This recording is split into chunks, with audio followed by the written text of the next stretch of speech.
Stake holder establishment ہے، اس کا mandate حاصل ہے اس مذاکراتی کمیٹی کو، آپ کیا سمجھتے ہیں؟ دیکھیں یہ تو آپ حکومتی مذاکراتی کمیٹی سے پوچھیں، آپ کو کیا فیل ہوا سکتے ہیں ان کی طرف سے کچھ ممبران کی طرف سے یہ انڈیکیٹ کیا گیا، اور میرا ذاتی، یہ میں اگین کمیٹی کی طرف سے بات نہیں کر رہا، میرا ذاتی کا بھی گمان بھی یہی ہے کہ ظاہر ہے وہاں سے ان کی تائید حاصل ہے اور ان کو آن بورڈ کیا گیا، تو اس کے بعد یہ مذاکرات۔ آپ کہہ رہے ہیں بڑا اچھا بات چیت چل رہی ہے، ایڈمٹ کر رہے ہیں کہ ہم نے 13 لوگوں کا مرڈر کیا یا وہاں پر کیجولیٹیز ہوئی، کسی نے حکومتی رہنما نے ایڈمٹ کیا؟ ابھی ایڈمیشن کا معاملہ نہیں آیا ہماری طرف سے، تمام افراد کی شہادتوں کا معاملہ، ان کے پوسٹ مارٹم رپورٹس کا معاملہ، کمیشن بنانے کا، اسی لیے کمیشن کی ہم بات کر رہے ہیں۔ مسنگ پرسنس کا معاملہ دوبارہ پوری شد و مت کے ساتھ دوبارہ اٹھایا گیا، اس کی طرف سے ڈینائی نہیں کیا گیا۔ کچھ صحافی یہ دعویٰ کر رہے ہیں کچھ صحافی کہ ان مذاکرات کے ساتھ ساتھ کچھ خفیہ مذاکرات بھی چل رہے ہیں، کتنی صداقت ہے؟ کیا بیک ڈور بھی کوئی مذاکرات چل رہے ہیں؟ وہ پھر صحافیوں کے ذریعے چل رہے ہوں گے، میں تو کچھ نہیں کہہ سکتا۔ یہ بتا دیں اگر 190 ملین پاؤنڈ میں سوموار کو کوئی فیصلہ آ جاتا ہے، 190 ملین پاؤنڈ کے 6 جنوری کو کوئی فیصلہ آ جاتا ہے تو مذاکرات پر اثر تو نہیں پڑے گا؟ اگر سزا ہو جاتی ہے بیرسٹر صاحب تو نہیں پڑے گا۔ دیکھیں یہ اسی نوعیت کا مذکّر خیز فیصلہ ہوگا جیسا پہلے سائفر میں ہوا، عدت میں ہوا۔ ان فیصلوں کی ہماری نظر میں کوئی اہمیت نہیں ہے، ہم آگے اپیل میں جائیں گے اور جو ہونا ہے وہ ہمیں پتہ ہے۔ اس فیصلے میں نہ سرکار کو کوئی نقصان ہوا، نہ خان صاحب یا بشرا بی بی کو کوئی فائدہ ہوا، تو اس مقدمے کا کی کوئی بنیاد ہی نہیں ہے۔ لہٰذا جو بھی فیصلہ ہوگا ہم اس کو متاثر نہیں کرنے دیں گے اس عمل کو جو ہم کر رہے ہیں اپنے شہداء کی خاطر، ان لوگوں کی خاطر جو گمشدہ ہیں آج دن تک، جنہوں نے گولیاں کھائی ہیں۔ تو ہمارے سامنے بڑا مقصد یہی ہے کہ ان کو ہم انصاف دلائیں۔ واپس ہو گئے جی مینڈیٹ سے بالکل نہیں واپس ہوئے، یہ ابتدا ہے، یہ سب چیزوں کی ابتدا ہے۔ ہم چاہتے ہیں کہ ہم سچ کی جانب بڑھیں۔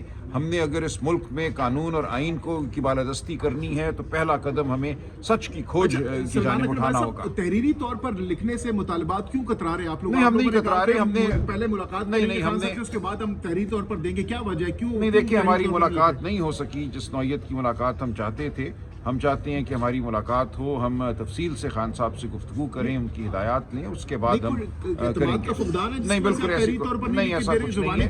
ایسا کچھ نہیں ہے، نہیں ہم دیں گے، ہم نے کہا کہ ہم دیں گے، اور آج حکومت کی طرف سے یہ بات واضح ہو گئی کہ ان کی جانب سے کوئی مطالبات نہیں ہیں، لہٰذا ہم جہاں کھڑے ہیں اس کو تحریر میں لانے میں ہمیں کوئی تعامل نہیں۔ حکومت کی جانب سے کوئی آپ کو کہا گیا؟ آپ تو 2 چیزیں مانگ رہے ہیں، انہوں نے بھی کہا کہ نہیں، بلکہ کہا انہوں نے بڑی وضاحت سے آج اسحاق ڈار صاحب نے کہا کہ ہماری جانب سے کوئی مطالبات نہیں ہے۔ یہ اجلاس شروع ہونے سے پہلے تھوڑے مطمئن بھی نہیں تھے کہ کمیٹی سے حکومتی، اب تھوڑے مطمئن ہیں آج کے اجلاس کے بعد کہ کچھ کس نے کہا میں مطمئن نہیں تھا؟ دیکھیں میرے پاس یہ استحقاق نہیں ہے کہ میں حکومتی کمیٹی پر مطمئن ہوں یا نہ ہوں۔ یہ حکومت کی نامزد کردہ جو مذاکراتی کمیٹی ہے حکومت کی طرف سے، اس کا اطمینان حکومت کو ہونا یا نہ ہونا چاہیے، مجھے نہیں ہونا چاہیے۔ میں تو اپنے ساتھیوں کی بات کر سکتا ہوں۔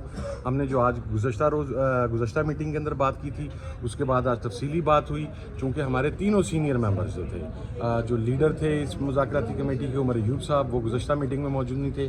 پاکستان تحریک انصاف کے سیکرٹری جنرل سلمان اکرم راجہ صاحب موجود نہیں تھے۔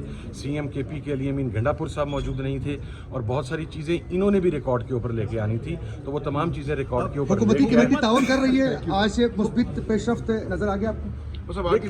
دیکھیں گے انشاءاللہ۔ حکومت اور آپ کے درمیان جو ٹرسٹ ڈیفیسٹ تھا، کیا وہ ختم ہو چکا ہے مذاکرات کے شروع ہونے کے بعد؟ دیکھیں مذاکرات کے اندر آپ فوری ابتدائی مراحل کے اندر یہ نہیں کہتے تھے کہ ٹرسٹ ڈیفیسٹ ختم ہو گیا یا بہت مثبت ہو گئے۔ مذاکرات ہمیشہ اتار چڑھاؤ کا شکار ہوتے ہیں، اس کے اندر آسان مراحل آتے ہیں، اس کے اندر مشکل مراحل آتے ہیں۔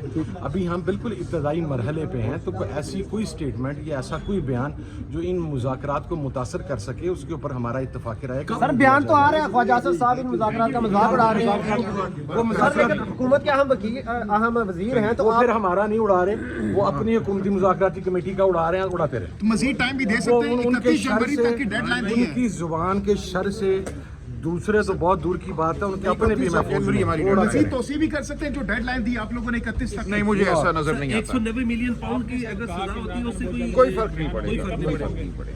بہت جلد انشاءاللہ۔ سلمان